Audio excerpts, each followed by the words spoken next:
अस्सलाम वालेकुम dear students. XP academy quantity survey के नेक्स्ट लेसन में मैं इंजीनियर शाह आप हाजिर खिदमत हूँ। डियर स्टूडेंट्स, आज का हमारा टॉपिक है सर्कुलर स्टेयर। जैसा कि आप देख रहे होंगे कि मेरे पास सर्कुलर स्टेयर की एक ड्राइंग है। इस ड्राइंग के मुताबिक जो सर्कुलर स्टेयर मैंने डिज़ाइन की है, इसमें इसका जो एक्सटर्नल रेडियस है वो 10 फीट है और इसकी जो विड्थ है स्टेयर की वो 4 फीट है। इस तरह इसका जो इंटरनल रेडियस बनता है वो 10 minus 4 which is equal to 6 feet. इसी तरह इस स्टेयर का जो इंटरनल एंगल है, टोटल एंगल, वो 98 plus 90 which is equal to 188 इसका इंटरनल एंगल है। इंटरनल एंगल बेसिकली स्टेयर जहाँ से स्टार्ट होती है और फिर जहाँ पे एंड होती है, इन दोनों सिरों से हम एक लाइन मरकज़ की तरफ खींचते हैं सर्कल की। तो जहाँ पे ये लाइनें मिलती हैं, इससे जो ज़ाविया बनता है वो इसका इंटरनल ज़ाविया कहलाता है, अंदरूनी ज़ाविया कहलाता है। और ज़ाविया हमने डिग्री में लिए हैं। सो ये टोटल ज़ाविया 98 plus 90 which is equal to 188 degree का हमारे पास इसका एंगल बनता है। इसी तरह इसकी जो हमारे पास रेडियस है इंटरनल, वो आउटर एज तक 10 फीट है।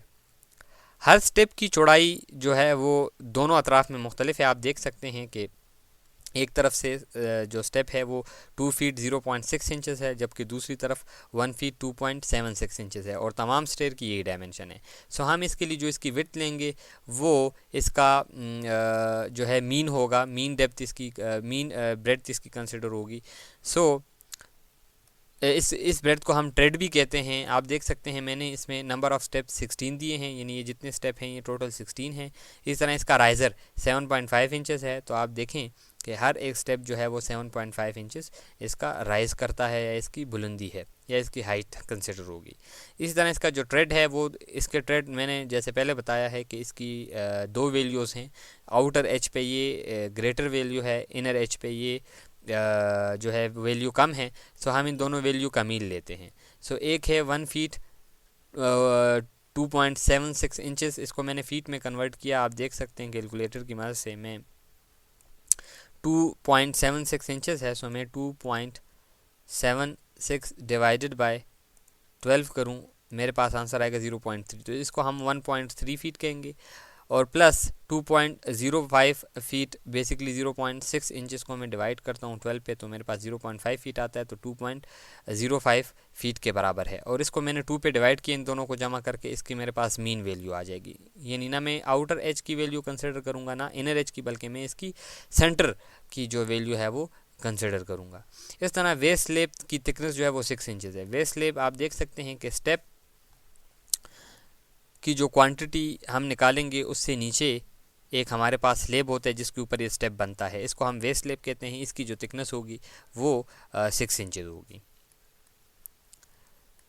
इसके बाद इसकी जो हॉरिजॉन्टल लेंथ ऑफ आर्क है वो हम सबसे पहले फाइंड करेंगे। आप देखेंगे कि ये हमारे पास इसकी जो लेंथ है, इसकी हमने लेंथ फाइंड करनी है। चूंकि हमारे पास आर्क है तो आर्क की लेंथ फाइंड करने के लिए हम यहाँ पे फार्मूला लगाएंगे, जिसकी मदद से हमारे पास इस आर्क की लेंथ आ जाएगी और इस आर्क की लेंथ से फिर हम अपनी क्वांटिटीज़ को फाइंड आउट करेंगे।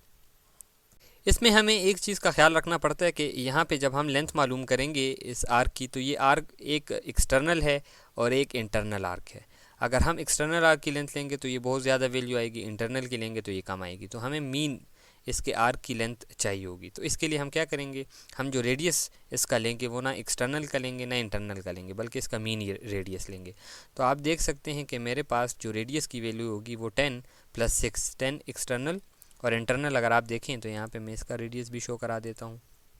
ये हमारे पास 6 है internal radius. So 10 plus 6 which is 16 divide by 2 इसका मीन हो जाएगा विच इज़ इक्वल टू 8। सो हम इसका जो रेडियस लेंगे वो 8 लेंगे। अब लेंथ मालूम करने का हमारे पास फार्मूला होता है हॉरिजॉन्टल लेंथ। हॉरिजॉन्टल में इसलिए लिख रहा हूँ कि ये लेंथ बेसिकली उफ़ की प्लेन पर है, और अगर आप देखें तो कर्व हमारे पास उफ़ की प्लेन पर नहीं होती, बल्कि ये ग्रेजुअली ऊपर जाती रहती है सीढ़ी की बुलंदी के साथ। सो हम सबसे पहले इसकी हॉरिजॉन्टल लेंथ मालूम करेंगे, फिर इसकी जो बुलंदी है उसकी जो है वो लेंथ मालूम करेंगे। So horizontal length of arc हमारे पास इसका फार्मूला बनता है internal angle divided by 180 multiply by pi multiply by R. Internal angle मैंने आपको बताया है कि हमारे पास 90 + 98 which is equal to 188। So 188 divide by 180 constant multiply by pi की वैल्यू 3.142 मल्टीप्लाई बाय आर हमने मीन वैल्यू ली विच इज़ 8 फीट। इस तरह अगर हम इसको हल करते हैं तो 26.253 फीट या 26 फीट 3.39 इंचेस आता है। अब इसको मैं वेरीफाई करने के लिए कि आंसर मेरा ठीक है यानी, तो मैं इसका मीन रेडियस ले लूँगा। इसके लिए मैं 2 फीट का ऑफसेट लेता हूँ, तो ये मेरे पास इसकी सेंटर लाइन है यानी मीन लाइन है। और इसका अगर मैं इसकी आर्क लेंथ मालूम करूँ थ्रू ऑटोकेड सॉफ्टवेयर, तो आप देख सकते हैं 26 फीट 3.39 इंचेस, तो ये अप्रोक्सीमेट 0.253 के बराबर आता है। तो इस तरह से हमारी लेंथ जो है वो आर्क की मिडिल की लेंथ फाइन हो जाती है। अब इसमें जो प्रॉब्लम है वो ये है कि ये लेंथ ऊफ़की प्लेन पर है, हमें ये लेंथ इसकी बुलंदी के साथ इंक्लाइंड लेंथ चाहिए। ये देखें आप, ये लेंथ मुसलसल इसकी इंक्लाइंड होती जा रही है यानी तिरछी है। तो ये तिरछी लेंथ फाइंड करने के लिए हमें पता है कि हमारे पास जो हर स्टेप है, हर एक स्टेप 7.5 इंच ऊपर जा रहा है और टोटल स्टेप 16 इंचेस है। तो अगर हम एक स्टेप 7.5 इंच ऊपर जाते हैं तो 16 बाद हम कितने जाएंगे, तो इसके लिए मैं कैलकुलेटर का यूज़ करूँगा। 16 स्टेप है, मल्टीप्लाई करूँगा, हर स्टेप 7.5 इंच ऊपर जा रहा है, तो हमारे पास 120 इंच हम ऊपर जा रहे हैं। सो मैं क्या करूँगा, सिंपल यहाँ से एक लेंथ ऊपर ले लूँगा जो कि 120 इंचेस पर होगी। इसी तरह इसकी मैं लेंथ ले लूँगा, ये जो आर्क लेंथ मैंने फाइंड की है सेंटर की, तो सेंटर की आर्क लेंथ मेरे पास आई 26.253 फीट।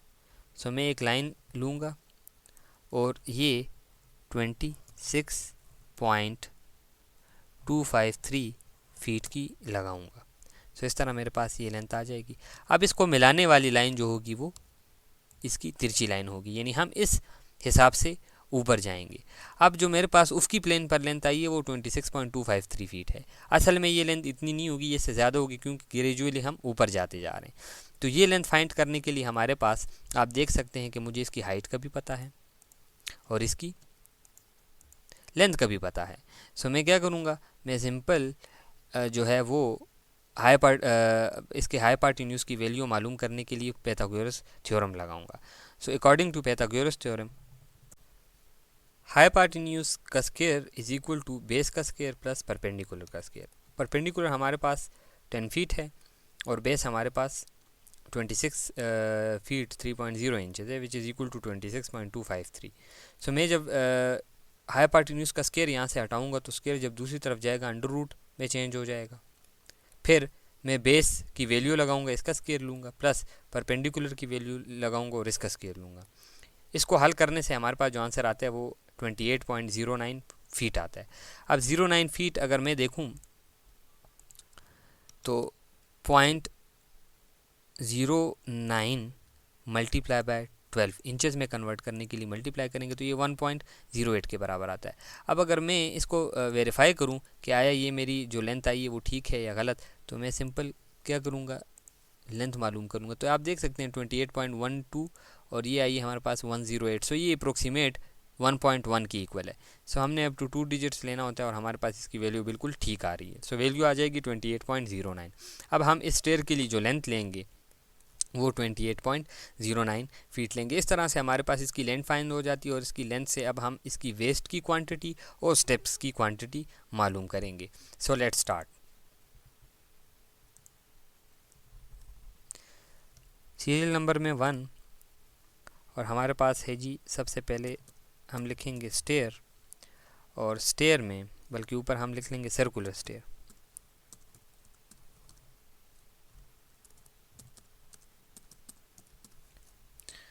रिमार्क्स में ये तमाम फार्मूले जो मैंने यहाँ पे लिखे हैं ये रिमार्क्स में मेंशन होंगे। सर्कुलर स्टेयर में सबसे पहले वेस्ट स्लेब और वेस्ट स्लेब नंबर में 1 लिखेंगे। इसकी लेंथ अब मैंने चूँकि फाइंड की है, इसके हाइपोटेन्यूज की लेंथ होगी तो 28.09 फीट, 28.09 फीट। इसकी ब्रेड्थ अब आप देखें, वेस्ट की ब्रेड्थ इसके स्टेप की ब्रेड्थ के बराबर होगी, तो स्टेप की ब्रेड्थ मैंने यहाँ पे शो की 4 फीट। सो ब्रेड्थ में लिखूँगा 4 फीट और इसकी जो हाइट और डेप्थ है ये इसकी थिकनेस तस्वर होगी। तो मैंने यहाँ पे मेंशन की है वेस्ट स्लेब की जो थिकनेस है वो 6 इंचज़ है। सो मैं यहाँ पे लिख लूँगा 0.5 फीट। इस तरह से इसकी क्वांटिटी हमारे पास आ जाएगी। नंबर्स को मल्टीप्लाई करूँगा, सबसे पहले लेंथ, फिर ब्रेड्थ, फिर हाइट और डेप्थ। सो इससे हमारे पास इसकी क्वांटिटी आएगी, सॉरी,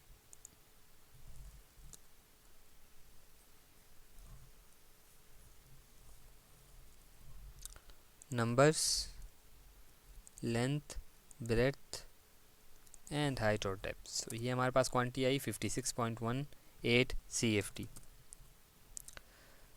ये वेस्ट स्लेब की क्वांटिटी आ गई। अब दूसरे नंबर पे हम स्टेप की क्वांटिटी मालूम करेंगे। स्टेप, अब हमारे पास टोटल जो स्टेप हैं वो 16 हैं। सो नंबर्स में मैं 16 लिखूँगा। अब अगर आप देखें तो एक स्टेप की हम जो है वो लेंथ लेंगे 4 फीट। ये जो स्टेयर की जो बेसिकली ब्रेड्थ होगी ये इसकी लेंथ तस्वर की जाएगी। सो 4 फीट इसकी लेंथ लेंगे। दूसरे इसकी हाइट अगर देखें तो 7.5 इंचज़ है। सो हाइट कांस्टेंट रहेगी तमाम स्टेप्स के लिए, इसी तरह लेंथ भी कांस्टेंट रहेगी 4 फीट। इसकी जो ब्रेड्थ है वो कांस्टेंट नहीं है, बल्कि वो दोनों अतराफ में एक स्टेप के लिए चेंज है। सो हम उसकी मीन जो ब्रेड्थ है वो लेंगे। इस तरह से हमारे पास इसकी क्वांटिटी आएगी। आप देख सकते हैं कि मेरे पास इस हर स्टेप के लिए जो अब आप यहाँ से देखें तो इसकी विड्थ छोटी है, और अगर इसके आउटर साइड पे देखें तो इसकी वेट ज़्यादा है। सो मैंने मीन ब्रेड जो ले लूँगा वो इसकी मीन ब्रेड तस्वर होगी, और हाइट इसकी 7.5 तमाम स्टेप के लिए रहेगी। सो अगर आप देखें तो मेरे पास ये एक राइट एंगल ट्रायंगल बनता है। अब अगर इस राइट एंगल ट्रायंगल का मैं सरफेस एरिया मालूम कर लूँ और इसकी 4 फीट लेंथ है, 4 फीट से मल्टीप्लाई कर लूँ तो टोटल क्वांटिटी आती है। तो इसका मतलब है सबसे पहले मुझे इसका एरिया फाइंड करना है। अब एरिया फाइंड के लिए मैं रिमार्क्स में सिंपल लिखूँगा। अगर आप इस पर गौर करें तो मेरे पास इसकी जो ट्रेड है वो 1.64 फीट बनता है, इसकी मीन वैल्यू। तो मैं यहाँ पे लिखूँगा 1.64 फीट, और इसके साथ मल्टीप्लाई करूँगा सिंपल, यहाँ पे मल्टीप्लाई का साइन, मल्टीप्लाई करूँगा 7.5 इंचज़। ये इंचज़ में है, इसको फीट में कन्वर्ट कर देते हैं। 7.5 डिवाइडेड बाय 12। सो ये इक्वल आते हैं 0.625 के। सो मैं लिख लूँगा यहाँ पे 0.625, और इसको मैं डिवाइड कर दूँगा 2 पे। सो मेरे पास इसका आंसर आएगा, कैलकुलेटर यूज़ करेंगे, 0.625 multiply by 1.64 which is equal to this, and divided by 2 which is equal to this. क्योंकि राइट एंगल ट्राइंगल का फार्मूला है length into breadth divide by 2। So मेरे पास इसका आंसर आता है 0.5125 स्क्वायर फीट।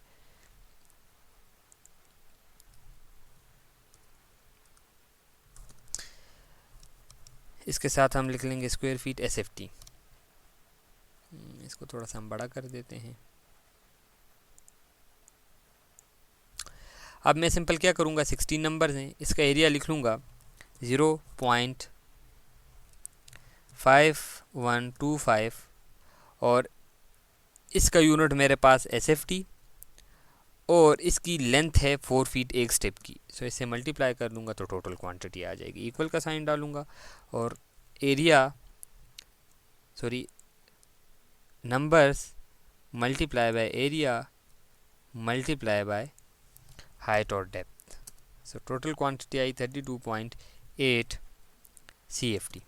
इस तरह हमारे पास इन स्टेप की क्वांटिटी भी जो है वो मालूम हो जाती है। सो ये प्रोसीजर है सर्कुलर स्टेयर का। हमें सर्कुलर स्टेयर की आर्क मालूम करनी होती है, और उस आर्क से हम फिर जो है इसकी हॉरिजॉन्टल लेंथ लेते हैं, और हॉरिजॉन्टल लेंथ से हम जो है वो पाइथागोरस थ्योरम की मदद से इंक्लाइन लेंथ मालूम कर लेते हैं। सो इंक्लाइन लेंथ मालूम करने के बाद हम स्टेप बाय स्टेप इसकी क्वांटिटी मालूम करते हैं।